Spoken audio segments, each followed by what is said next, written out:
How to change your Fido mobile eSIM plan.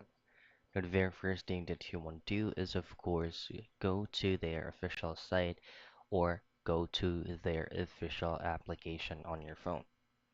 And the first thing you have to do once you are there is to log into your account. Upon logging into your account, just gotta go ahead and go to Manage Current Plan or Adjust Plan Subscription.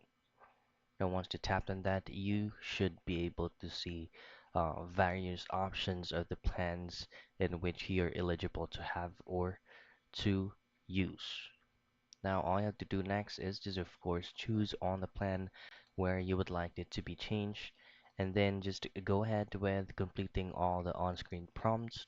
And then after that, you just have to confirm some of the things, agree to the terms and conditions, and so on and so forth.